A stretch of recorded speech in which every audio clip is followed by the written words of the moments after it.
जय हिंद विद्यार्थियों। चलिए शुरुआत करते हैं आज के हमारे पर्यावरण के इस टॉपिक का, जिसका नाम है दहेज प्रथा। इसके पहले हम लोगों ने परिवार, जो आपका चैप्टर है, उसमें सारे टॉपिक्स को कवर किया। परिवार, परिवार के प्रकार और सामाजिक बुराइयां यानी कि सोशल इविल्स में हम लोगों ने देखा था बाल विवाह। बाल विवाह से संबंधित जितने भी संवैधानिक प्रावधान है, अधिनियम है, एक्ट है, उसको रोकथाम के लिए जो भी कानून बनाए गए हैं उनको पढ़ा था। आज ठीक उसी तरीके से हम दहेज प्रथा को पढ़ेंगे। पढ़ने का पैटर्न ऐसा रहेगा कि सबसे पहले हम थ्योरी देखेंगे, उसके बाद उससे रिलेटेड 5 बढ़िया कूट वाले प्रश्न करेंगे, फिर दूसरा टॉपिक ऐसे करते हुए दहेज प्रथा को आज कवर करेंगे। ठीक इसी प्रकार से दहेज प्रथा के बाद बाल श्रम, चोरी, दुर्व्यसन, उसके दुष्परिणाम, नशाखोरी को हम लोग कवर करेंगे। तो इस तरीके से हमारा यूनिट 6 यानी कि परिवार बहुत बेहतर तरीके से, बहुत सब लोगों का कहना था कि सर आर्टिकल्स वगैरह भी कुछ भी छोड़ा नहीं जाएगा। शुरू के जो 2 लेक्चर थे वो इंट्रोडक्टरी थे। ठीक है, तो शुरुआत करते हैं अपने लेक्चर की। वीडियो अगर आपको अच्छी लगेगी तो ज़्यादा से ज़्यादा लोगों तक शेयर करेंगे। चैनल को अगर आपने अब तक सब्सक्राइब नहीं किया है तो सब्सक्राइब कर लेंगे। तो आज का हमारा टॉपिक है, ठीक है, दहेज प्रथा। सिंपल टॉपिक है, कुछ आर्टिकल्स वगैरह आएंगे। मैं कोशिश करूंगा कि ट्रिक के साथ आपको उसको याद करवा पाऊँ, रटवा पाऊँ, कि आप एग्जाम में बढ़िया से क्वेश्चंस को कर पाए। चलिए देखो भाई, ये एक प्रथा है। प्रथा मतलब कि किस चीज को कहते हैं हम लोग, कि समय के साथ, ठीक है, ऐसी गतिविधि, ऐसी एक्टिविटी जिसको पूरे समाज ने एक्सेप्ट कर लिया हो और वो चलते जा रही है। ऐसी किसी भी एक्टिविटी को हम लोग प्रथा का नाम देते हैं। तो अब डाउरी सिस्टम जो है, क्योंकि ये कंप्लीटली एक सिस्टम की तरह काम करने लगा है और इसको रोकथाम के लिए भी बहुत सारी चीजें बनाई गई, फिर भी समाज में कहीं ना कहीं ये चल ही रहा है आज के डेट में। और यूपी, बिहार जैसे राज्यों में, राजस्थान जैसे राज्यों में, ठीक है, हरियाणा जैसे राज्यों में बहुत जोर शोर से चलता है। और गनीमत है कि छत्तीसगढ़ राज्य में दहेज जो है वो देखने नहीं मिलता है। जो प्यारा दहेज जो पहले वधु को उसके माता पिता की तरफ से सहयोग के रूप में गृहस्थ जीवन बसाने के लिए दिया जाता था, वो आज भी यहाँ चलता है, बट दहेज नहीं चलता। दहेज की परिभाषा अगर प्राचीन काल में देखोगे और अभी देखोगे तो बहुत अंतर आ चुका है दोनों में। उस दहेज को बढ़िया माना जाता था। माता पिता अपनी बेटी को उसका घर बसाने के लिए, या लड़के के भी माता पिता, क्योंकि परिवार निकल के कहीं और जा रहा है या उस परिवार में भी रह रहा है, या लड़के के रिश्तेदार भी, दोनों को बहुत सारे तोहफे देते थे कि भाई उनका जो नया जीवन है तो वो शुरू में बढ़िया रहे। इसके लिए सब लोग सहयोग करते थे, चाहे लड़की के रिश्तेदार हो चाहे लड़के के रिश्तेदार हो। घरेलू जो भी सामग्रियां होती थी उन्हें देते थे, तो वो दहेज था। लेकिन धीरे धीरे हुआ क्या समय के साथ, कि जो वर पक्ष है उसने इसे एक लालच का रूप दिया और दबाव के रूप में ये बदलता गया। फिर इससे हुआ कि भाई वर पक्ष जो है डिमांड करने लगा कि मुझे ये चाहिए, पैसे चाहिए, रुपए चाहिए। तो इसके बहुत सारे दुष्परिणाम भी सामने नजर आने लगे। तो शुरुआत करते हैं हम लोग अपने दहेज प्रथा की। ठीक, लिखना, यह एक सामाजिक कुप्रथा अब बन चुकी है, कुप्रथा है। ठीक, विवाह के समय, मैं हालिया परिभाषा लिखवा रहा हूं, विवाह के समय, पहले वाला नहीं, ठीक है, या बाद में वर पक्ष को धन, आभूषण, ये भी बड़ा फर्क का बात है हरियाणा जैसे जगहों में, ठीक है, धन बहुत ज्यादा चढ़ता है दहेज के रूप में। आभूषण की बात करोगे तो साउथ इंडियंस जो भी मैरिजेस होते हैं उसमें आभूषण यानी कि गोल्ड का जो रहता है बोलबाला रहता है। ठीक है, यूपी जैसे स्टेट की बात करोगे तो संपत्ति यानी कि जमीन की लेन देन होती है ज्यादातर। सब जगह जहां पर जिस चीज की प्राथमिकता है, जो शो ऑफ है समाज में, उसके हिसाब से। बिहार वगैरह में देखोगे तो वाहन, ठीक है, लड़का कुछ भी करे ना करे उसे एक बुलेट जरूर चाहिए भाई। ठीक,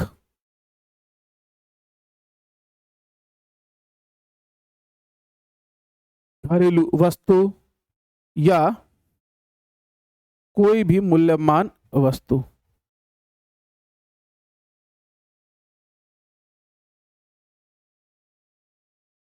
देने की मांग की जाती है। तब हम उसे दहेज कहते हैं। तो ये एक सामाजिक कुप्रथा है जिसमें वर पक्ष के द्वारा किसी भी प्रकार का धन, आभूषण, संपत्ति, वाहन, घरेलू वस्तु या कोई भी मूल्यवान वस्तु जो है देने की मांग रखी जाती है वधु पक्ष से, उसके माता पिता, भाई, किसी के द्वारा। ये चीज समय, विवाह के समय या विवाह के पूर्व, विवाह के समय या विवाह के बाद में भी। और याद रखना, विवाह के बाद में दहेज प्रथा या जो कुछ भी है तो इसका एक टाइम लिमिट भी होता है। ये नहीं कि आप जिंदगी भर, एक सामाजिक बुराई होने के साथ साथ, ठीक।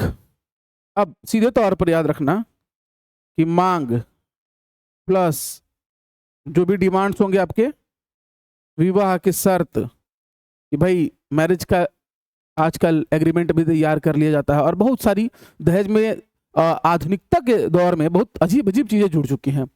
कहीं कहीं शादी ऐसे हो रही हैं कि एग्रीमेंट करवाया जा रहा है, ठीक है। अगर बहुत बड़े परिवार में अगर कोई लड़की जाना चाहती है तो संपत्ति को लेकर भी एग्रीमेंट पहले से करवाया जाते हैं कि भाई हमारे फैमिली बिजनेस में या जिसमें भी आपका अधिकार, क्योंकि भारतीय कानून सीधे तौर पर बहुओं को अधिकार देता है, भाई आएगी तो उस दिन से उसका संपत्ति पे पूरा अधिकार होगा, मतलब आधा अधिकार जो भी है। लेकिन आजकल ऐसे एग्रीमेंट्स भी तैयार करवाए जा रहे हैं शादी में कि अगर लड़की का परिवार गरीब घराने से, बहुत बड़े घर में कर रहा है तो शादी के लिए एक एग्रीमेंट्स भी रेडी हो रहे हैं, ठीक है। ये आधुनिकता के दौर में हम लोग पहुंच चुके हैं, ठीक, कि भाई आपका हमारे बिजनेस में या उससे संपत्ति, ठीक है, थोड़ा बहुत जहां तक है, लेकिन बिजनेस और उससे जो भी होगा मुनाफा, चूंकि वो फैमिली बिजनेस है और आप फैमिली के सदस्य बनने जा रही हैं तो उसमें आपका अधिकार नहीं होगा। ऐसे एग्रीमेंट्स भी करवाए जा रहे हैं आजकल की शादियों में। तो ये विवाह की शर्तें भी इसमें शामिल हो जाती हैं, भाई किस तरीके से होगा, क्या नहीं होगा, ठीक है। और उसके बाद जो भी प्रेशर किया जाता है, क्रिएट, दबाव, इन सबको मिलाकर ही हम इसे नाम देते हैं दहेज का, ठीक है। तो याद रखेंगे, डिमांड, मैरिज कंडीशंस और प्रेशर मिलकर बनता है डाउरी। तो ये चीज आप लोगों को क्लियर हो गया। अब एक इन्फोग्राफिक देखते हैं, उसमें छोटी छोटी बातें हैं, उसको क्लियर करते हैं, फिर उसके बाद एमसीक्यू करके हम लोग आगे बढ़ेंगे।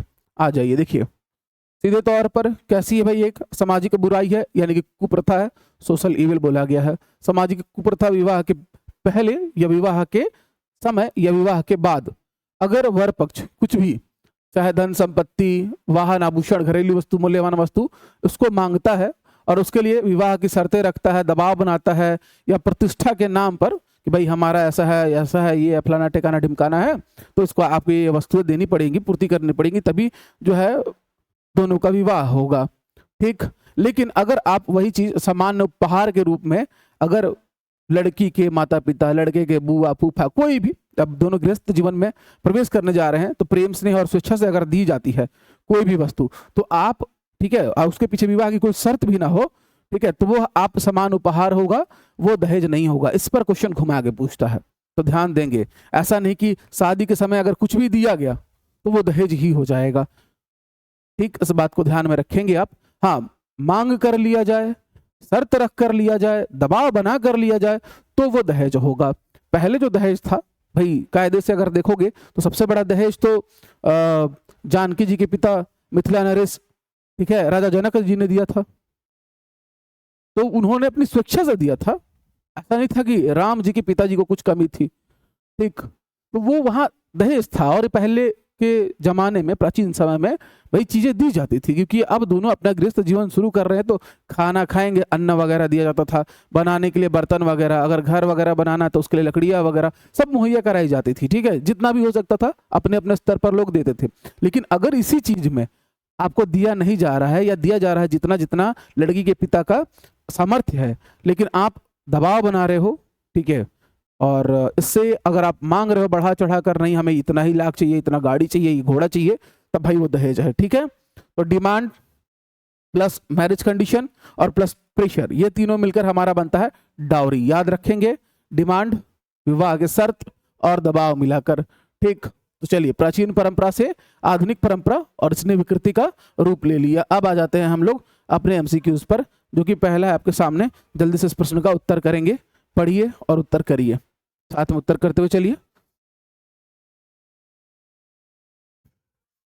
निम्न कथनों पर विचार करना है। स्वेच्छा से दिया गया उपहार सदैव दहेज नहीं होता। विवाह की अनिवार्य शर्त के रूप में मांगी गई संपत्ति दहेज है। दहेज केवल नगद धन तक सीमित होता है, दबाव में मांगी गई वस्तु को उपहार नहीं माना जा सकता। चलिए आपके पास ऑप्शंस हैं, केवल एक दो और चार, एक और तीन, केवल दो और तीन, एक दो तीन और चार। तो ये परिभाषा पर आधारित 5 एमसीक्यू, फिर उसके बाद हम आगे बढ़ेंगे टॉपिक में, फिर उस पर आधारित एमसीक्यू करते हुए आगे बढ़ते जाएंगे। जल्दी उत्तर देंगे।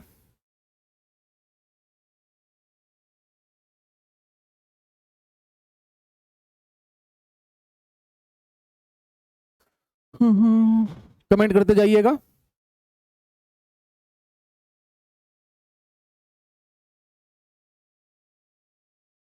चलो ध्यान देना इधर, स्वेच्छा से अगर आपको कोई उपहार देता है तो दहेज नहीं होता, बिल्कुल सही बात है। दूसरा स्टेटमेंट, विवाह की अनिवार्य शर्त के रूप में मांगी गई संपत्ति दहेज है। भाई बिल्कुल, जहां पर विवाह का शर्त आ जाए, डिमांड आ जाए, तो वो डाउरी कहलाएगा, दहेज कहलाएगा। दहेज केवल नगद धन तक सीमित होता है, नहीं, आभूषण, जमीन जायदाद, गाड़ी घोड़े इत्यादि इसके अंतर्गत आते हैं। दबाव में मांगी गई वस्तु को उपहार नहीं माना जा सकता। अगर दबाव क्रिएट हो गया, दबाव अगर आ गया, मैंने 3 शब्द आपको इसलिए लिखवाए हैं कि वो की वर्ड्स हैं। पहला डिमांड, मांग, दूसरा विवाह की शर्त, ठीक है, मैरिज कंडीशंस, और तीसरा जो है आपका ये प्रेशर। ये अगर कहीं निकल के आता है तो वो मांग आपकी जायज नहीं है, वो दहेज कहलाएगी। तो इसलिए 1, 2 और 4 इस प्रश्न का सही उत्तर हो जाएगा ऑप्शन नंबर ए। चलिए आ जाए दूसरे प्रश्न में, सही कथन चुनिए। तो इस तरीके से हम लोग की क्लासेस चलेंगी भाई, कि भाई आपको आपका डीपीपी मिल जाएगा, डेली प्रैक्टिस पेपर, फिर साथ में मैं यहाँ पर एमसीक्यू तो करवाऊंगा ही, टॉपिक के साथ में टॉपिक वाइज एमसीक्यू, फिर इसका एक 50 क्वेश्चन का आपको टेस्ट भी मिल जाएगा। उसके बाद आपको चैप्टर वाइज टेस्ट भी मिल जाएगा।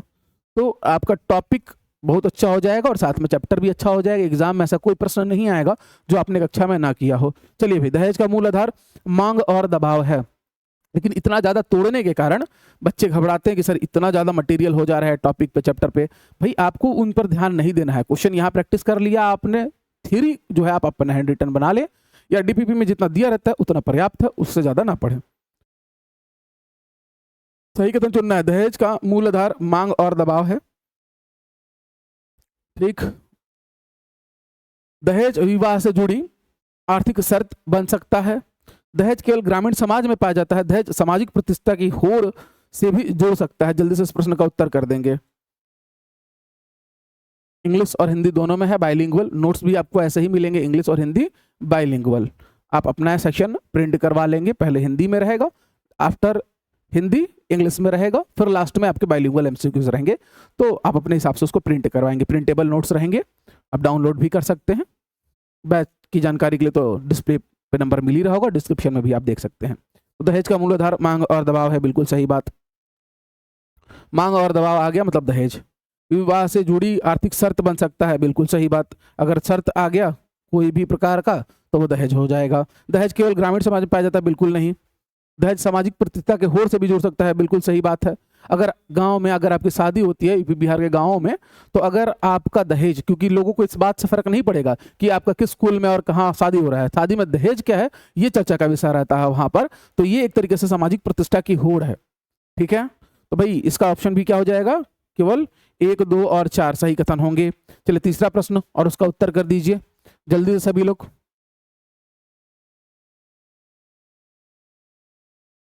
कथन कारण है, कथन है वर पक्ष द्वारा किसी मांग को उपहार कह देने से वह दहेज की श्रेणी के बाहर नहीं हो जाती।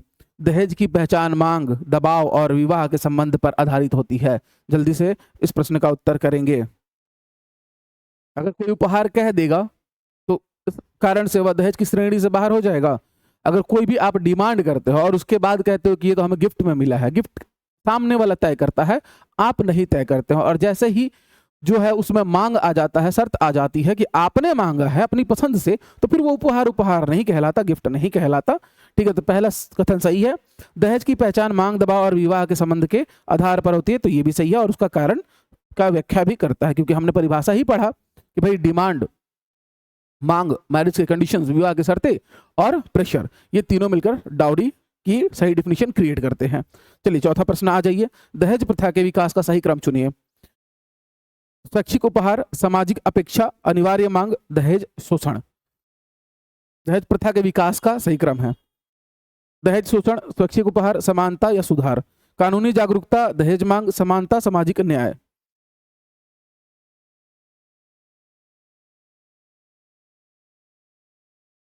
सामाजिक सुधार, दहेज मांग, महिला सशक्तिकरण और समानता।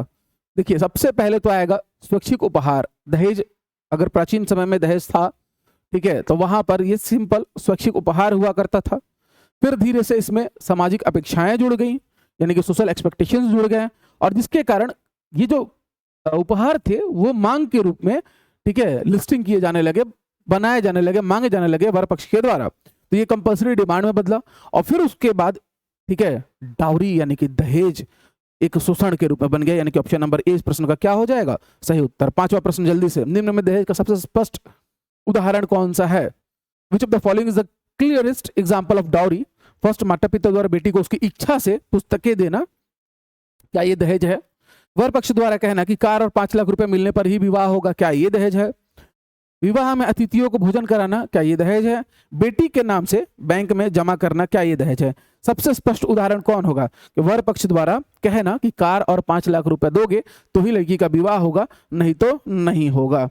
चलिए जल्दी से बता दीजिए, सब लोग को यहां तक क्लियर है?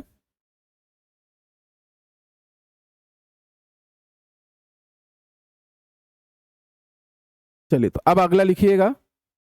अगला टॉपिक है हमारा दहेज प्रथा के कारण और सामाजिक सिद्धांत। थोड़ा सा डिस्कस कर लेते हैं, उसके बाद आप लोग ध्यान देंगे।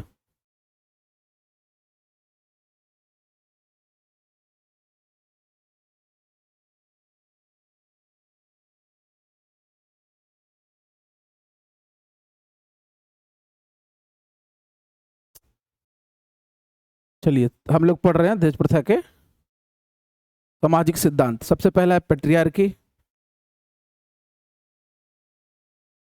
दूसरा है इकोनॉमिक डिपेंडेंस, ठीक, तीसरा है मैरिज मार्केट, चौथा है सोशल, सो PMSC याद रखेंगे आप इसको इस तरीके से, और चौथा है, पांचवा है कंज्यूमरिज्म। और आज सबसे बड़ा मार्केट है शादी, अगर आप इंडिया में देखोगे तो, मतलब कि 2 सीजन रहता है साल भर में।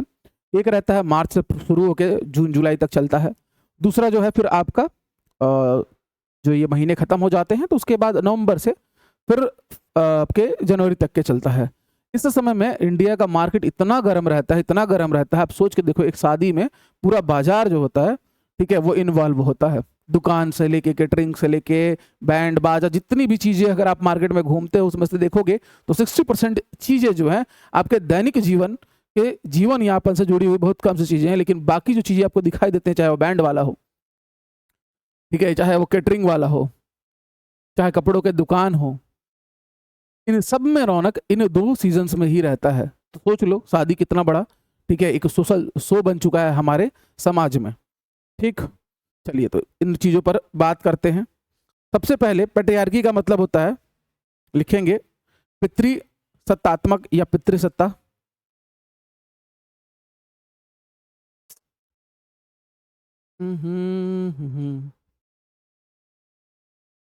ठीक है, सामाजिक सिद्धांत में सबसे पहले है पितृसत्तात्मक सिद्धांत। अब इसको इतना हम लोग पढ़ चुके हैं परिवार में कि मुझे बताने की जरूरत भी नहीं है कि भाई सीधे सीधे हमारा जो समाज है वो पुरुष प्रधान है।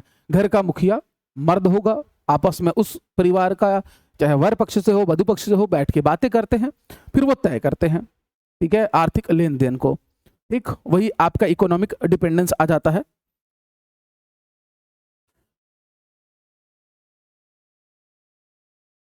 अब लड़के का पिता अगर लड़के की शादी कर रहा है, लड़का अच्छे नौकरी में है, तो वो उसके एवज में अपने बच्चे को पढ़ाने का या जो कुछ भी है उसको खर्च करने का जो है एक मोटी सी रकम जो है लड़की पक्ष से लेता है।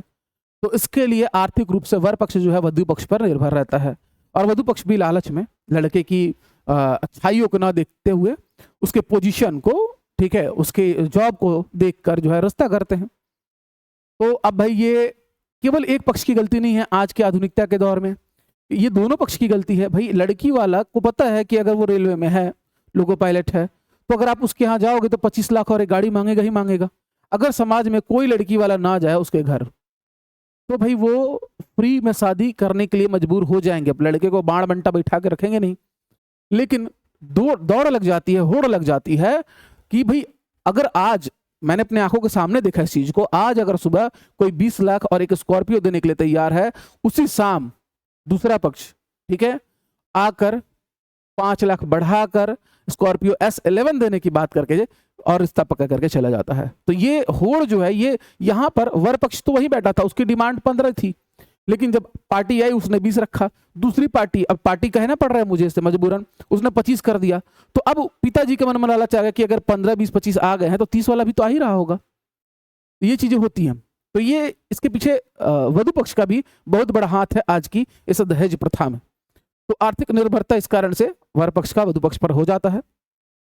उसके बाद लिखिएगा विवाह बाजार, जो कि मैंने आपको समझाया बहुत बेहतरीन तरीके से कि एक पूरा का पूरा मार्केट बन चुका है। साल के 2 सीजन, ठीक है, आपको देखने मिलेगा ही मिलेगा। जोर शोर से शॉपिंग, जोर शोर से खर्चे होते हैं विवाह को एक संपन्न करवाने में।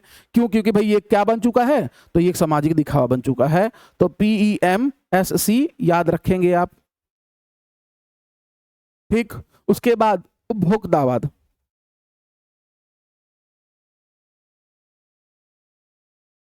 तो ये पॉइंट्स आप याद रखेंगे, ठीक है, किस चीज के लिए? तो सामाजिक जो सिद्धांत है हमारे PEMSC। क्लियर रहेगा सब लोग को? चलिए, तो अब आ जाते हैं मुख्य कारण वगैरह देख लेते हैं इसका।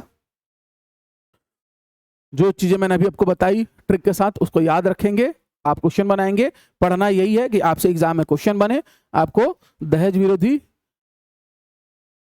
खैर हमारा छत्तीसगढ़ इस मामले में बहुत अच्छा है कि हम लोग दहेज वहेज न लेते हैं न देते हैं। हाँ, गिफ्ट वगैरह लेते देते हैं, दोनों पक्ष से होता है वो तो। अच्छा, दहेज प्रथा का कारण और सामाजिक सिद्धांत में पहला मुख्य कारण है पितृसत्तात्मक सोच, पेट्रियार्कियल माइंडसेट। जिसकी बात करोगे, पुरुष प्रधान समाज है, ठीक है, तो अगर आप बेटे को अपना वारिस मानोगे, क्योंकि भाई जाहिर तौर पे वो आपके घर पे रहेगा, और बेटी जो है बनावटी हमारे समाज की ऐसी है, वो दूसरों के घर चले जाएगी, तो बेटी को लोग बोझ मानते हैं, आज भी मानते हैं। बहुत सुधार हो चुका है इस दिशा में, लेकिन फिर भी अभी बहुत समय लगना बाकी है। तो पेट्रियार्की सोच है कि भाई लड़का जो है वो वारिस होगा, लड़की जो है बोझ है। ठीक, विवाह बाजार की प्रवृत्ति, सरकारी नौकरी, उच्च आय, जातिवाद, प्रतिष्ठा और पारिवारिक स्थिति की मांग इत्यादि जो है ये विवाह बाजार की प्रवृत्ति बन जाती है। उपभोक्तावादी प्रवृत्ति, कंज्यूमरिस्ट टेंडेंसी है, यानी कि कार, मकान, महंगे उपकरण और नगद राशि इत्यादि इत्यादि मांगना। ठीक, तो इसके साथ ही साथ महिलाओं की आर्थिक निर्भरता, इकोनॉमिक डिपेंडेंस ऑफ वुमेन, शिक्षा, रोजगार और संपत्ति के अधिकारों की कमी। भाई जाहिर तौर पर लड़कियों को कम पढ़ाया जाता है, ये सिखाया जाता है कि आप चूल्हा चौका और ये सब करना सीखो, हम यहाँ तक पढ़ाएंगे, उसके बाद तुम्हारा ब्याह करा देंगे। ब्याह कराने के बाद जो है अब आपके पति, आजकल ये बन चुका है ट्रेंड, आपके पति या जो है वो भी आपको आगे पढ़ाएंगे। और मैं उम्मीद करता हूं कि मुझे देखने वाली ज्यादातर ऐसी गृहिणियां हैं जिनको पिता के घर में जल्दी ब्याह दिया गया, लेकिन किस्मत से उनके पति अच्छे हैं, उनका ससुराल वाला पक्ष जो है वो अच्छा है, तो करके वो आज पढ़ रही हैं और मुझे देख भी रही होंगी। ठीक है, तो सबसे पहला कारण तो भाई शिक्षा की लैक ऑफ एजुकेशन। पिता के घर अच्छे से शिक्षा उनकी पूरी नहीं हो पाती है और ब्याह दिया जाता है।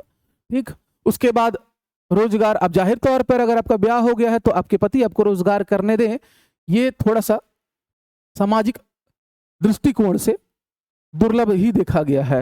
हाँ, आपको पढ़ने दिया जाएगा कि पढ़ के अगर आप गवर्नमेंट जॉब अच्छा लगा लेती हैं तब पति आपको शायद करने दे। ठीक, संपत्ति अधिकारों की कमी, पिता के यहाँ आपका अधिकार नहीं होगा, लेकिन अब इसमें भी बदलाव आ चुका है, आप लोगों को पता ही होगा। तो महिलाओं की आर्थिक निर्भरता इसका मेन कारण है। सामाजिक दिखावा, यानी कि विवाह को प्रतिष्ठा प्रदर्शन का माध्यम बना दिया गया है कि बड़े से बड़े मैरिज हॉल में करना है, बड़े धूमधाम से करना है, फलाना ठिकाना ढिमकाना को बुलाना है। ठीक, तो इस तरीके से ये सब कारण हुए। याद रखने के लिए मैंने आपको पहले बता दिया है, पैट्रियार्की यानी पितृसत्ता, पी इकोनॉमिक डिपेंडेंस, महिलाओं की आर्थिक निर्भरता, मैरिज मार्केट बन चुका है, साथ ही साथ सोशल शो यानी कि सामाजिक प्रतिष्ठा का विषय हो चुका है शादी, और उपभोक्तावाद यानी कि कार, घर, गाड़ी, जमीन जायदाद, इसी बहाने वर पक्ष लपेटने का कोशिश करता है। तो PEMSC। ठीक है, चलिए आ जाइए, अब हम इसके MCQs को करते हैं। सब लोगों ने देख लिया? चलिए आ जाइए, ये सब कुछ आपको आपके नोट्स में मिल जाएगा, एक एक चीज। चलिए, दहेज के कारणों पर विचार करना है और उत्तर करना है। पहला, पितृसत्तात्मक सोच दहेज को बढ़ावा देती है। जल्दी जल्दी उत्तर करेंगे, एकदम जल्दी जल्दी। जाहिर तौर पर देती है महिलाओं की आर्थिक आत्मनिर्भरता दहेज मांग को कम कर सकती है। अच्छा, मैं आंसर नहीं बताता हूं, मैं क्वेश्चन पढ़ देता हूं, आंसर आप लोग जल्दी से कमेंट करते जाना। स्पष्ट दिखाई दे रहा है सब लोग को। विवाह बाजार में वर प्रतिष्ठा की दहेज मांग को प्रभावित कर सकती है और सामाजिक दिखावा दहेज प्रथा को समाप्त कर लेता है। जल्दी बताओ क्या हो जाएगा इस प्रश्न का सही उत्तर। दहेज के कारणों पर सामाजिक दिखावा दहेज को समाप्त नहीं करता है और बढ़ा देता है। ठीक है, दहेज प्रथा को बढ़ाता है। ठीक है, उसका कारण है वो सामाजिक सिद्धांत में आता है वो social so, PMSC, S for social सो, यानी कि तीनों सही हैं, बाकी चौथा गलत है, यानी कि ऑप्शन नंबर ए इस प्रश्न का क्या हो जाएगा, सही उत्तर हो जाएगा। चलो जल्दी से आ जाओ 7वें प्रश्न में। सही मिलान करना है। पितृसत्तात्मक सिद्धांत, पुरुष प्रधानता, संघर्ष सिद्धांत, संसाधन प्राप्ति में असमान शक्ति, समाजीकरण सिद्धांत, परिवार से लैंगिक भूमिकाओं को सीखना, नारीवादी सिद्धांत, फेमिनिस्ट थ्योरी, स्त्री गरिमा और स्वतंत्रता का प्रश्न। जल्दी से उत्तर देंगे, जल्दी से इस प्रश्न का उत्तर देंगे, इनको मिलाएंगे, किस सिद्धांत में क्या जुड़ा हुआ है।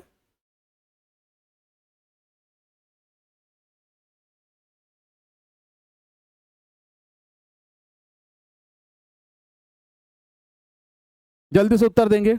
देखो भाई, इसमें तो सोचना ही नहीं था। पहला देखे हम बस पैट्रियार्की थ्योरी, यानी कि पितृसत्तात्मक सिद्धांत, पुरुष प्रधानता, पहले का ए, यहाँ पर एक लौता है जिसमें पहले का ए है, यानी कि ऑप्शन नंबर ए प्रश्न का उत्तर हो जाता। हम आगे बढ़ जाते। कथन और कारण वाला प्रश्न। कथन है सीमित वैवाहिक विकल्प दहेज मांग को बढ़ा सकते हैं। सीमित वैवाहिक विकल्प दहेज मांग को बढ़ा सकते हैं। कारण, जब योग्य वरों की संख्या कम मानी जाती है तो वर पक्ष की सौदेबाजी शक्ति बढ़ जाती है। ठीक है, तो जल्दी से बताएंगे। जाहिर तौर पर मैंने आपको बहुत बढ़िया एक रेलवे के एलपी लोको पायलट का एग्जाम्पल बताया। अच्छा, ये चीज एक छत्तीसगढ़ में भी ये चीज देखने मिली थी। और देखो यार, जीवन में कुछ समय तो हम जी ही चुके हैं, अब 33 बरस के हो चुके हैं। ठीक, तो फिर कुछ अनुभव रहा ही है, और इस दौर में तो अच्छा खासा रहा है। और एक टीचर होने के नाते बहुत सारी हमारे जो अनुभव का दायरा रहता है वो बहुत बड़ा रहता है, हजारों स्टूडेंट्स जुड़े रहते हैं। और मेरा नेचर ऐसा है कि मैं लिटरली अपने स्टूडेंट्स इमोशनली, पर्सनली, आप जो भी कह सकते हैं, ये बेवकूफ़ी भी है, लेकिन मैं अटैच रहता हूँ। तो एक एग्जांपल बता रहा हूँ कि स्टूडेंट का ही है, यहीं का है, छत्तीसगढ़ का है। तो मुझे भी आश्चर्य हुआ था क्योंकि मेरे 2 दोस्त एलपी लगे थे, मैंने ज्वाइन नहीं किया था। तो क्योंकि मुझे थोड़ी सी आँख की प्रॉब्लम है, और एलपी में बगैर अगर आप आई टेस्ट में फेल हो जाते हो तो फिर आप नहीं हो पाते, मेडिकल आपका नहीं क्लियर होता है। तो एक और छत्तीसगढ़ी लड़का भी, ठीक है, उसने एग्जाम निकाला था। अब यहाँ बात आ गई इसलिए बता रहा हूँ कि भाई देखो, छत्तीसगढ़ को बिल्कुल ऐसा मत बनाओ। तो उन दोनों को, चूंकि वो दोनों झारखंड से थे, तो उनको बढ़िया मोटा खासा दहेज जो है मिला, शादी, और उसी समय में इनकी भी शादी यहाँ फिक्स हुई थी। तो इन्होंने भी डिमांड कर दी, और आप यकीन नहीं करोगे कि केवल एक बाइक जो है इन्होंने डिमांड की थी, सोचिए। और फिर उस लड़की ने अपने घर में बताया, और उसके बाद उनके समाज ने, ठीक है, उन लोगों को लगभग मतलब अलग तरीके का कुछ पेनल्टी क्या होता है, और ये चीजें हुई मतलब लड़के के पक्ष के ऊपर। तो ये चीज मुझे याद है कि कितना बढ़िया है समाज हमारे छत्तीसगढ़ में, कि इस चीज को एकदम पुरजोर तरीके से विरोध करके रोकता है। फिर उसके बाद शादी जो है कैंसिल हो गई कि हुई, इस बारे में जानकारी नहीं है मुझे कि उस लड़के की अब शादी कहाँ हुई, संपर्क में नहीं है हम लोग। चलिए 8वां प्रश्न। सीमित वैवाहिक विकल्प दहेज मांग को बढ़ा सकते हैं। 8वें का क्या उत्तर आ जाएगा जी? बहुत बढ़िया, सब लोग का आ चुका है 8वें का ऑप्शन नंबर ए। ठीक है, कथन कारण, सीमित वैवाहिक विकल्प दहेज मांग को बढ़ाता है। जाहिर तौर पर अगर वैवाहिक विकल्प अच्छे नहीं है, कम है, मतलब वैवाहिक विकल्प क्या, लड़के के पास नौकरी, लड़के के पास सरकारी नौकरी, तो ये विकल्प धीरे धीरे कम होते जाते हैं। कम होने के कारण से, ठीक है, जब योग्य वरों की संख्या कम होगी तो जाहिर तौर पर जो वर पक्ष है उसकी सौदेबाजी की शक्ति बढ़ जाएगी। कथन कारण दोनों सही है और उसकी सही व्याख्या करता है। महंगे उपभोक्ता आधुनिक दहेज को बनाए रखने वाले कारक कौन कौन से हैं? महंगे उपभोक्ता सामानों की मांग, सरकारी नौकरियों की सामाजिक प्रतिष्ठा, सरल विवाह आंदोलन, सामाजिक तुलना और दिखावा। जल्दी से उत्तर कर देंगे। तो जाहिर तौर पर सरल विवाह आंदोलन ये है, आधुनिक दहेज को बनाए रखने का कारक नहीं है, लेकिन बाकी के तीनों हैं, यानी कि 90 का ऑप्शन नंबर 1, 2, 4 यानी कि ऑप्शन नंबर ए सही हो जाएगा। ठीक है, आ जाइए 10वें प्रश्न में। समाजीकरण सिद्धांत के अनुसार दहेज प्रथा क्यों बनी रहती है? जल्दी उत्तर करें, जल्दी उत्तर करें। जल्दी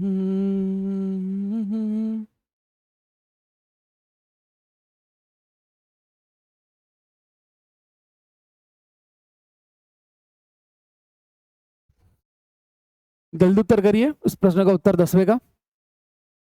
परिवार समाज की लैंगिक भूमिकाएं सीखते हैं बच्चे, परिवार और समाज में लैंगिक भूमिकाएं, roles from family and the society, क्योंकि दहेज का परिवार से कोई संबंध नहीं होता, क्योंकि दहेज केवल कर संबंधी विषय है, क्योंकि दहेज केवल ग्रामीण अपराध है। भाई देखो, ना ही ग्रामीण अपराध है ना केवल कर संबंधी विषय है, और परिवार से संबंध कैसे नहीं होगा, तो पहला वाला सही है, क्योंकि बच्चे परिवार में, ठीक है, समाज से लैंगिक भूमिकाएं सीखते हैं और यहीं पर वो लैंगिक असमानता उनके अंदर घर करती है, और उस लैंगिक असमानता के कारण जो ढांचा चले आ रहा है समाज का, सोसाइटी का, वो आगे बढ़ते रहता है कि भाई लड़के के घर लड़की जाएगी, ठीक है, तो उसके लिए योग्य लड़का ढूंढो, योग्य लड़का ढूंढोगे तो उसका जो पापा है वो पेटी बैग लेके बैठा हुआ है, आओ आओ जल्दी आओ और दे के जाओ, तो इस तरीके से दहेज बढ़ते रहता है, बने रहती है हमारे समाज में दहेज प्रथा। अब ये लैंगिक असमानता दूर हो तो दहेज प्रथा पर कुछ इसका प्रभाव पड़े, ठीक है। चलिए अब आ जाइए दहेज प्रथा के दुष्परिणाम। ठीक, इसके लिए मैं आपको एक ट्रिक लिखवाता हूं, पहले याद रखेंगे कि दहेज प्रथा के दुष्परिणाम को आप कैसे याद रखेंगे। लिखेंगे DHDFM, DHDFM। पहला लिखेंगे डेप्ट, ठीक है। हम पढ़ने जा रहे हैं दहेज प्रथा के दुष्परिणाम। भाई अगर कोई दहेज लेता है तो उससे क्या होगा, तो भाई ऋण जो है, अगर मान लो लड़की के पिता को लड़की को खुश देखना है, अच्छे परिवार में ब्याहना है, उचित और बढ़िया सरकारी नौकरी वाले दामाद से, तो भाई जाएंगे वो उस लड़के के घर, और वहां वो कहेंगे तो या तो वो बाजार से ऋण लेंगे लोगों से, कर्ज वगैरह, या फिर अपनी जमीनें बेचेंगे, अपनी जो सामग्रियां रहेंगी उसको बेच के अपनी लड़की का विवाह करेंगे। समाज में ये आम तौर पर देखा जाता है। तो इससे क्या हो जाएगा, ऋण, ठीक है, ग्रस्तता आ जाएगी, उनको ऋण ग्रसित कर लेगा, ठीक है। फिर उसके बाद इसके कारण, दहेज के कारण हरासमेंट यानी उत्पीड़न लड़की के ऊपर, ठीक है, और लड़की जो हरासमेंट झेलेगी, ठीक, उसके कारण और क्या हो सकता है, तो डाउरी डेथ, दुष्परिणाम पड़ रहे हैं हम लोग दहेज प्रथा के, यानी कि दहेज के कारण मृत्यु, मार दिया जाता है बहुत जगह, उत्पीड़ित किया जाता है, और कभी कभी उत्पीड़न इतना बढ़ जाता है कि लड़की या तो खुद सुसाइड कर लेती है या फिर उसको गलत तरीकों से मार दिया जाता है, ठीक। फिर लिखिएगा फीमेल फोर्टिसाइड, यानी कि भ्रूण हत्या। पता कर लिया जाता है आजकल नए जमाने की आधुनिक तकनीकों के द्वारा कि लड़का है कि लड़की है गर्भ में, और वहीं पर उसकी भ्रूण हत्या कर दी जाती है। बहुत सारे समाजों में होता है ये कि लड़की अगर पैदा हुई तो पगड़ी नीचे करनी पड़ेगी, पैसे कहाँ से लाएंगे, पढ़ाएंगे कहाँ से, पढ़ाएंगे लिखाएंगे दूसरे घर चल जाएगी, कोई मतलब भी नहीं होगा पढ़ाने लिखाने का, ऐसे सोच ऐसी मानसिकता के लोग भी हमारे समाज में है, तो वो भ्रूण हत्या ही कर देते हैं, ठीक है। फिर उसके बाद लिखोगे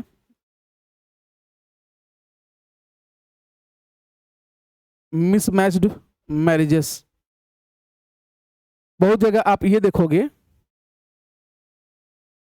कि लड़की काफी सुंदर है, काफी योग्य है, ठीक है, और 23-24 साल की है या फिर 22 साल की है, और लड़का सरकारी नौकरी में है अगर, और वो 35 का है, 36 का, अच्छे परिवार से है, तो लड़की के पिता जो है इस तरीके के विवाह के भी विरोध में नहीं जाते हैं और बेमेल विवाह करवा देते हैं।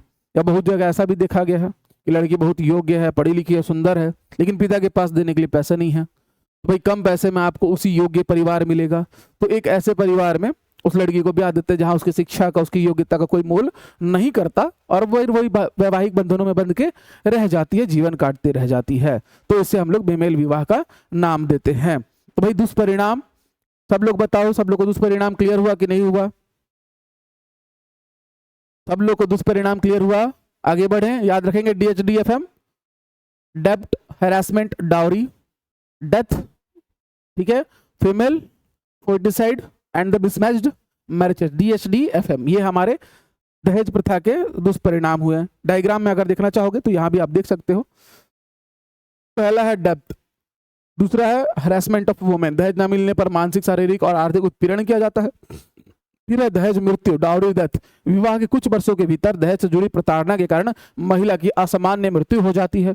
भ्रूण हत्या या कन्यावध, बेटी को आर्थिक बोझ मानने की सोच ऐसे अपराधों को बढ़ावा देती है। फिर आया आपका मिसमैच, मैरिजेस यानी कि दहेज के दबाव में आयु, शिक्षा, स्वास्थ्य या सामाजिक स्तर में असमान विवाह हो जाता है। ठीक है, इससे इम्पैक्ट ऑन चिल्ड्रन, बच्चे परिवार में स्त्री पुरुष असमानता और हिंसा देखकर वैसी ही सोच सीख कर फिर बड़े होते हैं, और ये जो कुप्रथा है वो मरती नहीं है। ठीक, आ जाओ फिर जल्दी से आ जाओ, क्वेश्चंस करने लगे। 11 प्रश्न का उत्तर बता दीजिए जल्दी से। 11वें का उत्तर, दहेज प्रथा के दुष्परिणामों में कौन कौन शामिल है? ऋणग्रस्तता, महिलाओं पर अत्याचार, भ्रूण हत्या और कन्यावध, और विमेल विवाह। 4 है आपके पास, जल्दी से उत्तर कर देंगे।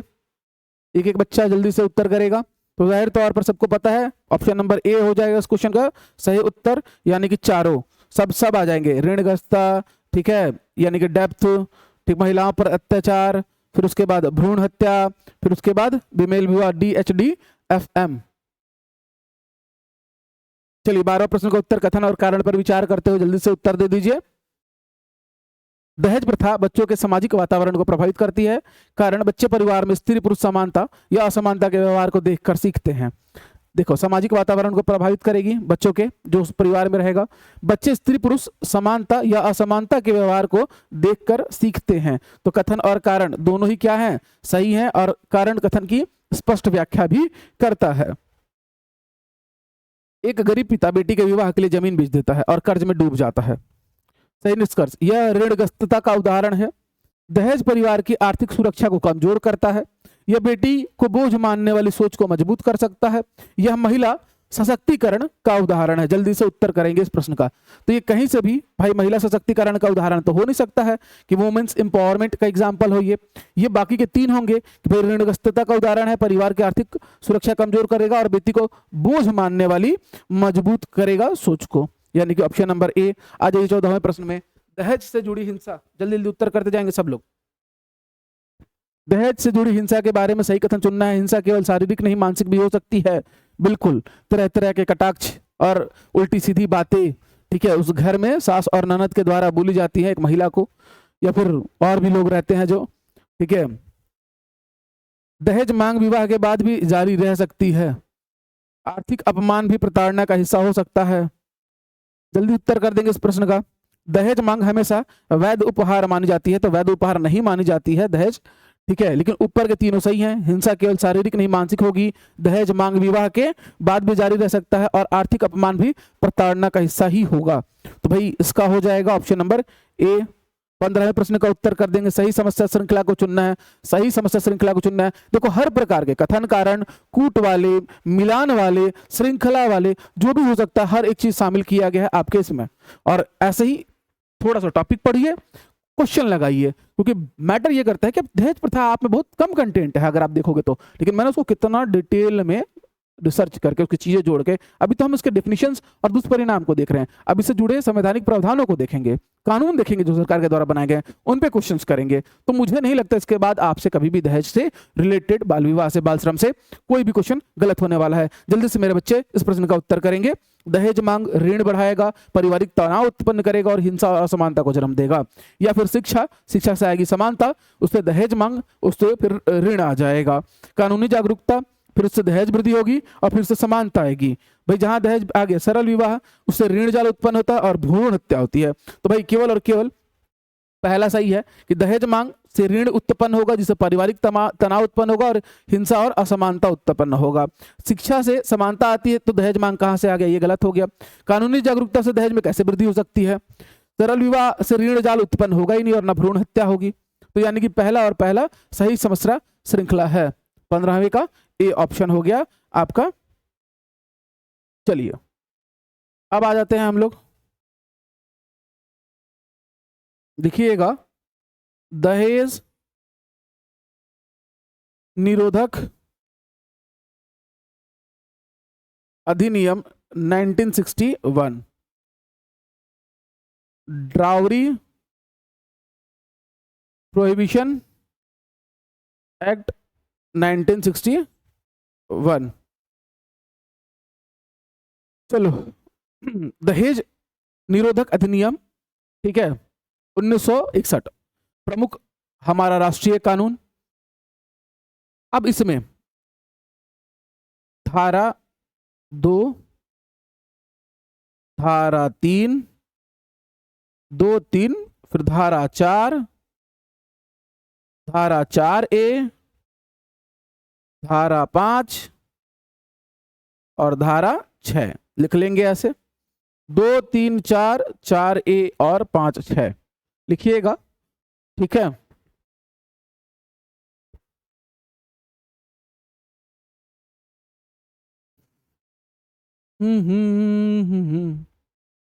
धारा 2 है वो दहेज को परिभाषित करेगा, यानी कि दहेज की परिभाषा देगा कि दहेज क्या होगा, हम किस चीज को दहेज कहेंगे। उसके बड़े अच्छे क्वेश्चंस हम लोगों ने कर लिए, ठीक है विद्यार्थी। तो दहेज निरोधक अधिनियम 1961 उसका धारा 2, 3, 4, 4A, 5 और 6 आपको याद रहेगा। 2, 3, 4, 5, 6 इस तरीके से आप याद रखेंगे। पहला दहेज की परिभाषा देगा जो कि हम लोग पढ़ चुके हैं। दूसरा है देना या लेना, यानी कि जो भी लेन देन होगा धारा 3 के अंतर्गत आएगा, ठीक। धारा नंबर 4 लिखिएगा,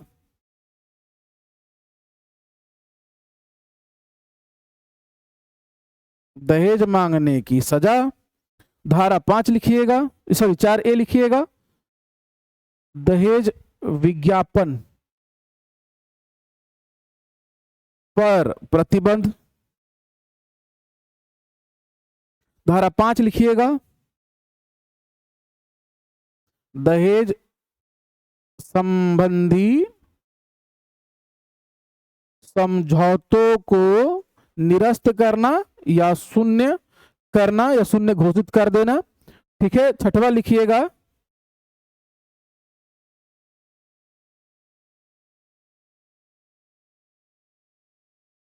दहेज को पत्नी या उसके उत्तराधिकार उत्तराधिकार हितों से जोड़ना। भाई दहेज जाहिर तौर पर उसके पिताजी दिए हैं, ठीक है। तो ये सब कुछ आ जाएगा। अगर मान लो कहीं दहेज होता है तो उसमें पत्नी को क्या क्या उत्तराधिकार प्राप्त होंगे इस बारे में। तो पहला दहेज की परिभाषा, दूसरा लेने या देने पर सजा, तीसरा है दहेज मांगने पर सजा और चौथा है दहेज विज्ञापन। तो चौथा ए जो है इसको बस याद रखिएगा बड़े बेहतरीन तरीके से, बाकी तो 2, 3, 4, 5, 6 आप याद रखेंगे। चौथा है दहेज विज्ञापनों पर प्रतिबद्ध। 5वां है अगर दहेज समझौता हो चुका है तो उसको शून्य करना, निरस्त कर देना, ठीक है। अब साथ ही साथ इसमें यह भी लिख लीजिएगा। चलिए इतना तो हो गया ना क्लियर सब लोग को ये धाराएं। अब 2, 3 पॉइंट्स और हैं, उसको देख लीजिए, जल्दी से आ जाइए। ये रहा हमारा दहेज निरोधक अधिनियम 1961, डाउरी प्रोविजन एक्ट 2344A 5 और 6। अब यहां पर बालक धारा 2 दहेज की परिभाषा यानी दहेज को परिभाषित करेगा। फिर धारा 3 दहेज लेने या देने की सजा, 1961 में इसको लागू किया गया था। 1984 और 1986 में इसका संशोधन किया गया।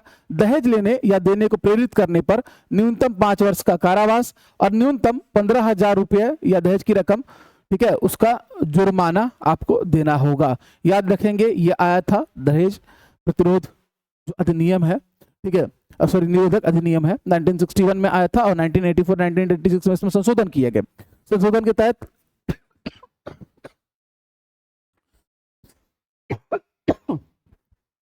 न्यूनतम 5 वर्ष का कारावास, 15,000 रुपए दहेज की रकम जो भी हो उससे अधिक का जुर्माना।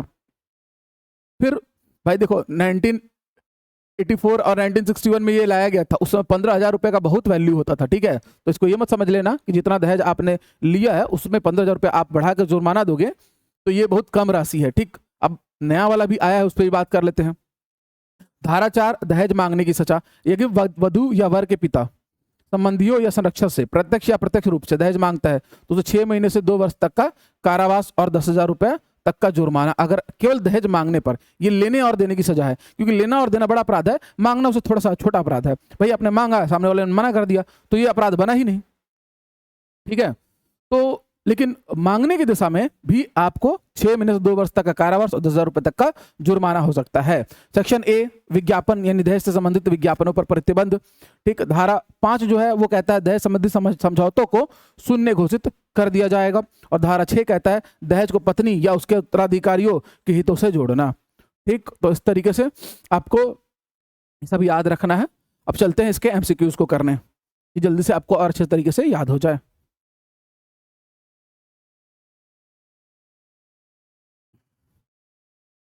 चलिए जल्दी जल्दी से उत्तर करना चालू कर देंगे सभी विद्यार्थी।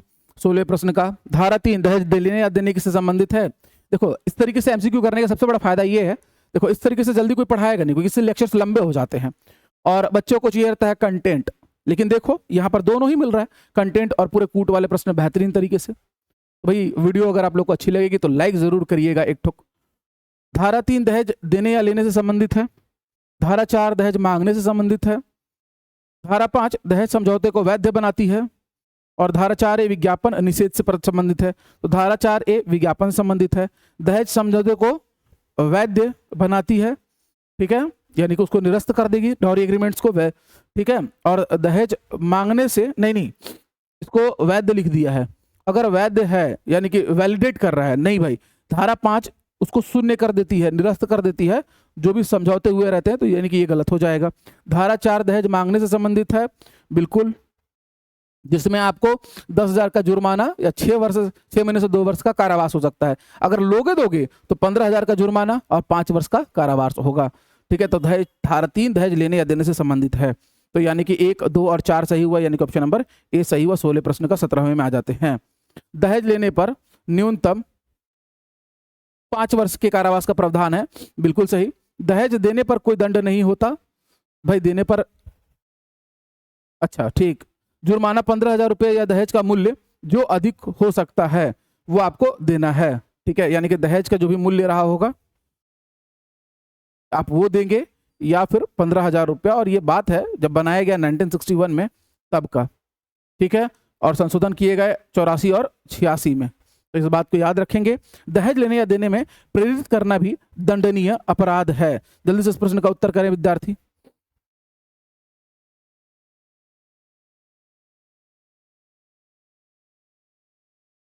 दहेज लेने या देना ये भी आपका दंडनीय अपराध हो गया। जुर्माना 15,000 रुपये, बिल्कुल ठीक। आज दहेज देने पर कोई दंड नहीं दिया जाता, लड़की के बाप को कोई दंड नहीं दिया जाता है। ठीक है, ये थोड़ा सा हमारे समाज में एक छूट रहता है, तो इसका भी क्या हो जाएगा, option number A. Very good. चलिए भाई, धारा 4 के संदर्भ में सही कथन चुनना है। दहेज की मांग प्रत्यक्ष या अप्रत्यक्ष हो सकती है, बिल्कुल सही। मांग वधू या वर के माता पिता, संबंधी या संरक्षक से की जा सकती है, बिल्कुल सही। इसमें मांग दंडनीय होने के लिए लिखित रूप में होना आवश्यक है। अच्छा ये बात भी है, तब से हम लोग यही पढ़ रहे हैं कि वधु पक्ष बहुत सारी जगहों पर आजकल वर पक्ष भी दहेज देता है लड़कियों की शादी के लिए। अगर आप गुजरात और राजस्थान जैसे इलाकों की कुछ बात करो, या पंजाब जैसे इलाकों की बात करो, तो भाई यहाँ पर वर पक्ष को दहेज दिया जाता है, या पैसा देके वहां पर इसे खरीद का नाम दे दिया जाता है। झारखंड बिहार के कुछ तबकों से पंजाब में पंजाबी जो लोग हैं, या फिर वहाँ के अंचल के ग्रामीण अंचल के जो भी हैं, तो वो पैसा देकर लड़की खरीदते हैं और शादी करते हैं। तो ये भी तो दहेज ही हो गया एक तरीके से। ठीक है, और वो गरीब अपनी बेटियां बेच देते हैं, तो ये देखने मिलता है। चलिए भाई, तो 18 प्रश्न का क्या हो जाएगा। दहेज मांग दंडनीय होने के लिए लिखित रूप में होना आवश्यक है। नहीं भाई, जरूरी नहीं है। लड़की पक्ष अगर कह देगा तो मान लिया जाएगा इस चीज को। पहले कहाँ कुछ लेन देन ऑनलाइन होता था कि हम दिखा पाएंगे ट्रांजेक्शन में पैसा दिया। लड़की के पिता अगर कह रहा है किस तरीके की बातें हैं, तो भाई उसके लिए लिखित रूप में होना आवश्यक नहीं है। इसमें कारावास 6 महीने से 2 वर्ष तक हो सकता है, बिल्कुल सही। यानी कि 1, 2 और 4 सही है, यानी कि ऑप्शन नंबर ए सही है। आ जाते हैं 19वें प्रश्न में, सही मिलान करना है। धारा 3, धारा 4, धारा 4 ए, धारा 5। जल्दी से इस प्रश्न का उत्तर करेंगे 19वें प्रश्न का, बिल्कुल समय ना लगाए विद्यार्थी। दहेज लेना या देना, सेक्शन 3 बढ़िया है भाई, तो ए का 1 बात खत्म, यही आंसर हो जाएगा। धारा 4 दहेज मांगना, धारा 4 ए विज्ञापन निषेध, और धारा 5 यानी कि समझौते को शून्य मन कर देना, एग्रीमेंट को वॉइड करना, वैलिडेट नहीं करना। ठीक है, जल्दी से उत्तर देंगे ऑप्शन नंबर ए। चलिए आगे बढ़ जाते हैं। 20वें प्रश्न में कथन और कारण का एक प्रश्न आ गया। दहेज मांगना अपने आप में दंडनीय कृत्य हो सकता है, बिल्कुल बिल्कुल बिल्कुल। फिर उसके बाद दहेज निरोधक अधिनियम में दहेज मांगने के लिए अलग प्रावधान दिया गया है। दहेज निरोधक अधिनियम में दहेज मांगने के लिए अलग प्रावधान है, और वो किसमें है, तो धारा 3 के बाद 4 में है, और 4 के बाद 4A में विज्ञापन पर प्रतिबंध है। तो दहेज मांगना, दहेज 3, धारा 3 जो है वो लेने देने से संबंधित है। ठीक, तो अपने आप में दंडनीय कृत है, और इस दंडनीय कृत्य के लिए ये प्रावधान अलग से दिया गया है। यहाँ पर बात दहेज मांगने की जा रही है, लेन देन की नहीं। तो मांगना गलत है, दंडनीय है, और उसके लिए प्रावधान भी है, यानी कथन कारण दोनों सही हैं और उसकी सही व्याख्या भी करता है। चलिए,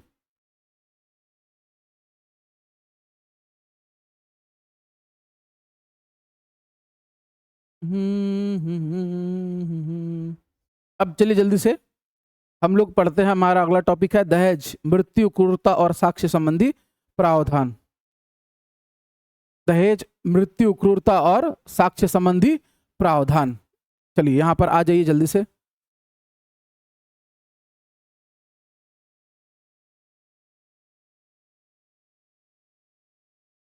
याद रखेंगे, धारा 2 में परिभाषा, 3 में लेन देन, 15,000 का जुर्माना, 7 में 5 साल का कारावास, 4 में मांगना गलत, 10,000 का जुर्माना, 6 या 2 वर्ष का कारावास। 4A में प्रतिबंध किस पर लगाया गया? विज्ञापनों पर।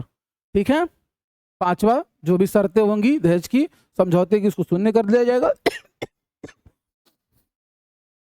चलिए, अब दहेज के लिए पुराना कानून भारतीय दंड संहिता में और वर्तमान कानून भारतीय न्याय संहिता में, जो कि 2023 में लाया गया है, BNS जिसको हम लोग बोलते हैं, भारतीय न्याय संहिता 2023 दहेज संबंधी कानून। तो देखो पूरा अपडेटेड नोट्स है हमारा, ऐसा नहीं है कुछ भी एक टॉपिक आपको छोड़ा जाएगा और क्वेश्चन नहीं करवाया जाएगा। और साथ में फिर टेस्ट सीरीज है, फिर बाद में चैप्टर वाइज जब आएगा तो मैं फिर उसके MCQs करवाऊंगा ही। ठीक, बढ़िया नोट्स बनाइएगा आप लोग और बढ़िया से पढ़िएगा।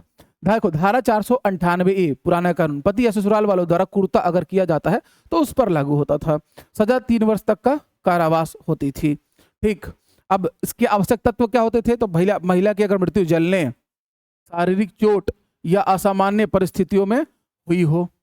ठीक, भाई किसी भी शारीरिक चोट, अगर महिला की मृत्यु होती है और उसके शरीर पर चोट है, घाव है, ठीक है, या बहुत जगहों पर यह देखा जाता है कि लोग जला देते थे ग्रामीण अंचलों में कि गैस से जल गई या किसी और चीज से जल गई। ठीक, और असामान्य परिस्थितियां, तो उसमें जो है वधु का जो पिता है वो कानूनी जो है सहायता ले सकता है। अच्छा, दूसरा चीज, मृत्यु विवाह के 7 वर्ष के भीतर हुई हो। अगर कन्या की मृत्यु विवाह के 7 वर्ष के भीतर इन कारणों से, जलने, शारीरिक चोट या समान परिस्थितियों से हुई हो, तब दहेज का केस भारतीय दंड संहिता 498A, याद रखेंगे 498A।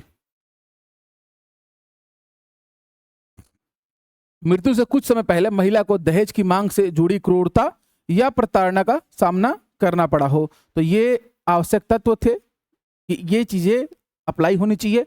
तब जो है पति या ससुराल वालों द्वारा क्रूरता के जुर्म में धारा 498A द्वारा जो है सजा उनको मिलेगी। अब BNS जो आया हमारा भारतीय न्याय संहिता, तो उसमें आप याद रखेंगे 80, 85, 118। ठीक है, इसके लिए एक कोड याद रख लेंगे कि 80, 85 और 118, ये इस तरीके से याद रखेंगे। 80, 85, 118। धारा 80 कहता है दहेज मृत्यु यानी कि डाउरी डेथ, ठीक है, और धारा 85 जो है पति या संबंधी द्वारा स्त्री के प्रति क्रूरता। तो दहेज के द्वारा मृत्यु, इसमें आपका आ गया सीधे सीधे डेथ, और इसमें आ गया वायलेंस, क्रूरता 85 के अंतर्गत। और धारा 118 कहता है, ठीक है, साक्ष्य अधिनियम, आपका भारतीय साक्ष्य अधिनियम 2023 जो है, ठीक, दहेज मृत्यु के अनुमान, दहेज मृत्यु का अर्थ 80 के अनुसार माना गया है। 85 में जो है आपका पति या पति के संबंधियों द्वारा क्रूरता जो की गई है वो रहेगा। और 118 में आ जाएगा दहेज मृत्यु का अनुमान, साक्ष्य अधिनियम, यानी कि अनुमान अगर है कि भाई इस जिस वधु है, वधु का जो मृत्यु है दहेज की वजह से हुआ है, और ऐसा अंदेशा है, थोड़ा सा भी डाउट है, तो फिर साक्ष्य अधिनियम के अंतर्गत इसकी जांच की जाएगी। दहेज मृत्यु में दंड जो है अब कम से कम 7 वर्ष का कारावास, ठीक है, या आजीवन कारावास, लड़के को भी और लड़के की फैमिली को भी। और अनअवेलेबल वारंट है ये, भाई इसमें जो वारंट जारी होता है कि भाई आप जो है लड़की अगर जाके दहेज केस कर दे, तो पहले तो लड़का और लड़के की पूरी फैमिली को, जिनके ऊपर नामजद होंगे उस FIR में लड़की के द्वारा, तो उनको उठाकर जेल में ठूस दिया जाएगा। बाद में पूछा जाएगा कि भाई ये चीजें हुई कि नहीं हुई। तो बड़ा खतरनाक कानून है। ठीक, जब बीएनएस 2023 के बाद से तो और ज्यादा स्ट्रिक्ट हो गई हैं चीजें इसमें। तो इस बार देखिए हमने 61 में पढ़ा, जिसका 84 और 86 में संशोधन हुआ, वहां पर 5 वर्ष का कारावास था लेने देने पर, ठीक है, और मांगने पर 6 माह या 2 वर्ष का कारावास था। यहां पर 2023 में, ठीक है, सीधे 7 वर्ष का कारावास या आजीवन कारावास तक हो सकता है। तो 80 में डेथ, 85 में पति या संबंधी द्वारा क्रूरता, और 118 में साक्ष्य यानी कि दहेज का अनुमान जो है वो आ जाएगा। चलिए आ जाइए विद्यार्थी, जल्दी से हम इसके प्रश्नों को कर लेते हैं। चलिए 21वां प्रश्न आपके सामने है, जल्दी से उत्तर कर देंगे। धारा 80 दहेज मृत्यु से संबंधित है, बिल्कुल सही। धारा 85 पति या संबंधी द्वारा क्रूरता से संबंधित है, बिल्कुल सही। याद करते जाएंगे, रिवीजन भी होता जा रहा है बढ़िया। दहेज मृत्यु संविधान का अनुच्छेद 340 भी में ऐसा कोई हमने आर्टिकल पढ़ा ही नहीं। पुराने कानून में धारा 498 क्रूरता से संबंधित थी, बिल्कुल सही बात है। पति या उसके परिवार जनों के द्वारा बहू के ऊपर क्रूरता से संबंधित था। तो ये ऑप्शन नंबर ए हो जाएगा इस प्रश्न का सही उत्तर। चलिए जल्दी से सब लोग उत्तर करते जाएंगे। 22वां, दहेज मृत्यु के आवश्यक तत्वों पर विचार करना है। जल्दी उत्तर करिए, जल्दी जल्दी उत्तर करिए सभी लोग। और आपको ये वीडियो अगर अच्छी लग रही है कि ईवीएस का हमारे वर्ग 3 के लिए, सीजीटेट के लिए, सीटेट के लिए अच्छा कंटेंट है, तो भाई वीडियो को लाइक और शेयर करेंगे, तब मैं ऐसे और बहुत बेहतरीन वीडियोस आप लोग के लिए लेके आता रहूँगा। बाकी जो लोग भी बैच से जुड़ना चाहेंगे, नीचे नंबर आ रहा होगा, उस पर कॉल जरूर कर लेंगे। हमारा एप्लीकेशन डीपीपी के लिए, फ्री डीपीपी के लिए प्रेमजीत फाउंडेशन जरूर डाउनलोड करेंगे, डाउनलोड करना ना भूलेंगे। दहेज मृत्यु के आवश्यक तत्वों पर विचार करना है। मृत्यु विवाह के 7 वर्ष के भीतर होनी चाहिए, बिल्कुल सही बात है। अच्छा, मृत्यु सामान्य परिस्थितियों से भिन्न हो, हाँ बिल्कुल। मान लो अगर सामान्य परिस्थिति में मृत्यु हुई है और परिवार वाले अच्छे हैं, तो जबरदस्ती भाई 7 वर्ष के पहले अगर महिला का मृत्यु हो जाता है तो उसके ससुराल पक्ष वालों को जेल ठूस देना, ये भी तो जायज नहीं होगा ना। सामान्य परिस्थितियों में भी लोग की मृत्यु हो सकती है, अकाल मृत्यु या आपातकालीन मृत्यु या किसी बीमारी से या कुछ भी हो सकता है, ठीक है। तो मृत्यु की परिस्थितियां असामान्य होनी चाहिए, ठीक है। मृत्यु से पहले दहेज मांग से जुड़ी प्रार्थना होनी चाहिए।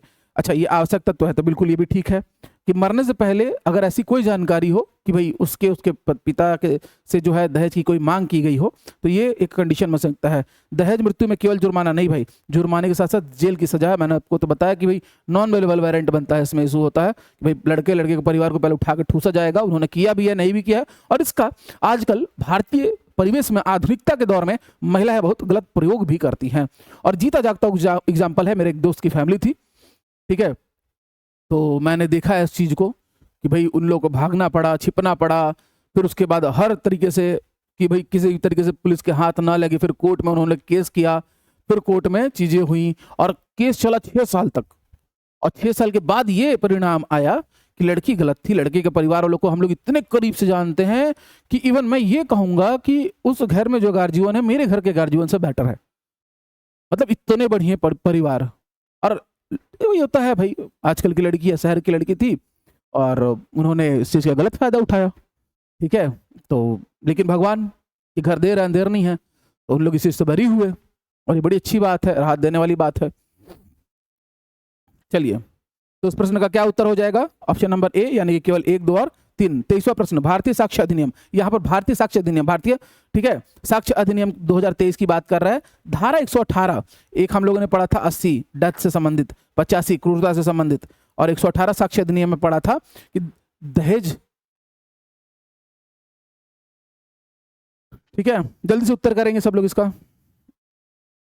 यह दहेज मृत्यु के अनुमान से संबंधित है, बिल्कुल सही बात है। इसमें दहेज मृत्यु का अर्थ भारतीय न्याय संहिता की धारा 80 के अनुसार माना गया है, बिल्कुल सही बात है। दहेज मृत्यु हुई तो दहेज मृत्यु के लिए तो भाई डेथ के लिए तो हमारा धारा 80 ही तो था। तो अब दहेज मृत्यु का मैं यहां पर बैठ के अनुमान लगा रहा हूं, तो अनुमान लगा भी रहा हूं, तो ये जुड़ेगा किससे? 80 से ही जुड़ेगा डेथ को। तो भाई जाहिर तौर पर दहेज मृत्यु का अर्थ भारतीय न्याय संहिता, और यहाँ पर ये साक्ष्य संहिता है, न्याय संहिता के धारा 80 के अंतर्गत माना गया है कि अगर उन कारणों से, उन असामान्य परिस्थितियों में मृत्यु हुई हो। अनुमान का अर्थ यह है कि अभियुक्त स्वतः दोषमुक्त हो जाता है, जाहिर तौर पर नहीं। दोषमुक्त कैसे होगा? अनुमान अगर लगा दिया गया है, ठीक है, तो भाई शक के घेरे में आ गया। न्यायालय संबंधित तथ्यों के आधार पर अनुमान लागू कर सकता है कि भाई जो भी संबंधित तथ्य है कि भाई कोई क्रूरता या मरने से पहले कुछ मांग मांग की गई थी या इस प्रकार का कोई शिकायत था, तो यह अनुमान के अंतर्गत आ जाएगा कि दहेज के कारण उस बालिका की, उस महिला की, उस नारी की मृत्यु हुई है। तो यानी कि ए 2 और 4 सही है, तीसरा गलत है। आ जाइए 24वें प्रश्न में। भारतीय न्याय संहिता धारा 80 दहेज मृत्यु बिल्कुल सही। भारतीय न्याय संहिता धारा 85 पति या पति द्वारा क्रूरता बिल्कुल सही। भारतीय साक्ष्य अधिनियम 118 दहेज मृत्यु का अनुमान बिल्कुल सही। दहेज निरोध अधिनियम धारा 4 दहेज मांगना, ठीक है, यह भी बिल्कुल सही है। धारा 3 है दहेज का लेन देन, ठीक है। निरोधक अधिनियम 1961 में धारा 3 है लेन देन, लेकिन धारा 4 क्या है भाई? धारा 4 है दहेज मांगना, जिसके लिए 6 माह या 2 वर्ष का कारावास और 10,000 रुपए का जुर्माना तय था। तो यानी कि ऑप्शन नंबर ए इस प्रश्न का सही उत्तर। आ जाइए 25वें में। कथन और कारण पर विचार करिए। कथन दहेज मृत्यु के मामलों में मृत्यु से ठीक पहले दहेज की प्रताड़ना महत्वपूर्ण होती है। जल्दी से इस प्रश्न का उत्तर कर देंगे। दहेज मृत्यु के मामलों में मृत्यु से ठीक पहले प्रताड़ना दहेज के लिए महत्वपूर्ण होती है। भाई जाहिर तौर पर तभी आप किसी को दहेज मृत्यु के अनुमान के संदर्भ में गिरफ्तार करोगे या सजा दोगे। दहेज मृत्यु का अनुमान संबंधित तथ्यों और दहेज से जुड़ी प्रताड़ना के आधार पर लगाया जा सकता है। तो दोनों के दोनों कथन सत्य। भारतीय साक्ष्य अधिनियम, ठीक है, 2023 के तहत धारा 118 की दहेज मृत्यु का अनुमान, तो कथन कारण दोनों सही है और वो उसकी सही व्याख्या भी करता है। चलिए आ जाइए अब नेक्स्ट। दहेज के बारे में हम लोगों ने इतना सब कुछ पढ़ा, इतने सारे अच्छे से क्वेश्चंस कर लिए। अब आ गए हम लोग सुधार समितियां, रोकथाम और शिक्षण दृष्टिकोण। भाई दहेज अगर है तो एक सामाजिक बुराई है, इस समाज का कलंक है दहेज हमारे समाज का, तो हम इसे कैसे दूर करेंगे? और जाहिर तौर पर अगर हम दूर कर पाते सामाजिक रूप से तो ये आज तक खत्म हो चुका होता, लेकिन नहीं। तो इसलिए समाज में कानून व्यवस्था राज्य के द्वारा बनाई जाती है और जो उसके नागरिकों पर लागू होती है तो उसमें कठोर दंड इत्यादि का प्रावधान किया जाता है कि डर के ही कारण जो है सामाजिक जागरूकता उत्पन्न हो और लोग इस तरीके की कुरीतियों से दूर रहें। तो उसके लिए हमारे समाज सुधारकों ने भी समय समय प्रयास किया, जिसमें राजा राम मोहन राय सती प्रथा का उन्मूलन या अंत करवाया इन्होंने। 1829 की बात है। ईश्वरचंद्र विद्यासागर विधवा पुनर्विवाह जो है करवाना शुरू किया। ज्योतिराव फुले और सावित्रीबाई फुले महिलाओं के सशक्तिकरण पे काम किया, उनकी शिक्षा पर काम किया। और डॉक्टर भीमराव अम्बेडकर ने तो कानून बना के हाथ ही मजबूत कर दिए, महिला सशक्तिकरण को बढ़ावा दिया। तो इस तरीके से इन लोगों ने सामाजिक सुधार जो आंदोलन किया, उन लोगों का हम लोगों ने नाम देखा। फिर आते हैं कि भाई महत्वपूर्ण राष्ट्रीय विधिक और सुधारात्मक बिंदु। ठीक, अब इसके लिए केवल कानून पर्याप्त नहीं है, इसके लिए जरूरी है सामाजिक सुधार, स्त्री शिक्षा। मैं हमेशा कहता हूं कि औरत की दुश्मन औरत होती है। अगर समाज में हर घर की सास या हर घर की माँ इस बात को ठान ले कि वो अपनी बेटी देगी ही नहीं ऐसे घर में जहां दहेज मांगा जाए, और सास इतनी अच्छी हो कि वो चाहेगी नहीं कि मेरे घर में जो बहू आ रही है मैं उसकी योग्यता, मैं उसकी सुंदरता इत्यादि देख कर लाऊं, ना कि कोई भी आर्थिक सहयोग का लेन देन करके लाऊं। अगर दोनों तरफ से ये महिलाएं ठान ले, ठीक है, तो भाई कभी दहेज जैसी समस्या उत्पन्न होगी ही नहीं। ठीक, चलो। Hindu marriage act 1955, legal organized marriage, ठीक है, ये लाया गया हमारा 1955 में। इसके बारे में मैं पहले भी पढ़ा चुका हूं आप लोगों को, ठीक है। बाल विवाह में Hindu succession act 1956, property rights law, यानी कि महिला जो होगा उसका संपत्ति में अधिकार होगा। फिर उसके बाद लाया गया 91वें रिपोर्ट ऑफ लॉ कमीशन 1983। यहाँ पर आप लोग बस देख लो, उसके बाद मैं इसको और एक ट्रिक के साथ बता दूंगा आप लोगों को। ठीक, उसके बाद नेशनल कमीशन फॉर वुमेन बनाया गया, 31 जनवरी 1942 में फॉर्म किया गया। और उसके बाद शिक्षण दृष्टिकोण को हम लोग फिलहाल रहने देते हैं। और रोकथाम के उपाय, भाई लड़कियों को शिक्षित करना, महिलाओं की आर्थिक आत्मनिर्भरता को बढ़ाना, संपत्ति में समान अधिकार देना, दहेज मुक्त विवाह की प्रतिज्ञा, सरल विवाह यानी कि सामाजिक रूप से दिखावे वाला विवाह ना करिए, तो पैसा खर्च होगा ही नहीं, तो आपको दहेज देने की जरूरत ही क्या है। ठीक है, दहेज मुक्त विवाह की प्रतिज्ञा। ठीक, कानूनी जागरूकता, विद्यालयों में लैंगिक संवेदनशील शिक्षा, और परिवार और समुदाय में दहेज मांगने वालों का सामाजिक विरोध करना चाहिए। जैसे कि मैंने एक एग्जाम्पल बताया था मेरे एक दोस्त का जो यहाँ का था, ठीक है, और 2 झारखंड के थे। झारखंड वालों को मोटा दहेज मिला तो साथ में रहते रहते उसने भी सोचा मैं भी यहाँ मांग लेता हूँ। समय बदल गया है, मांग के उसने बहुत बड़ी गलती थी, शादी तो टूटी और उन लोग की तुलना में दहेज तो कुछ मिल भी नहीं रहा था। ठीक है, लेने के देने अलग से पड़ गए। ठीक, चलिए तो एक बार और रिवीजन करवा देता हूं मैं इसके आर्टिकल्स का आप लोगों को। सबसे पहला लिखिएगा हिंदू विवाह अधिनियम। नोट्स बढ़िया बनाइएगा डायरी में, ठीक है। अगर एग्जाम क्रैक करना है सच में और रैंक लेना है, तो जब मैं इतना मेहनत करके इतने सारे कंटेंट ला रहा हूँ अच्छे अच्छे, तो आपकी भी जिम्मेदारी बनती है। और जिम्मेदारी क्या बनती है, पोस्ट आपको चाहिए। और मैं थोड़ा सा स्ट्रेट फॉरवर्ड बात भी करता हूँ, मैं वो स्पून फीडिंग वाला काम नहीं करता हूँ कि आ गया और दिखावा कर दिया। हाँ, मेरी चीज़ों में अमूमन विलम्ब होता है और अब नहीं होगा, मैं आप लोगों से वादा करता हूँ, ठीक है। लेकिन कंटेंट बहुत प्यारे प्यारे बनाए हैं मैंने, ठीक। नोट सब कुछ बनाया है और खुद से बनाया है, किसी और से नहीं बनवाया है, ये भी बता देता हूँ आपको।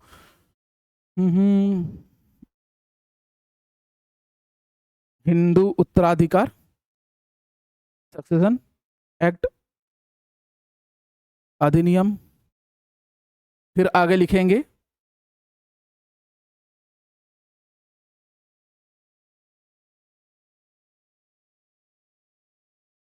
विधि आयोग।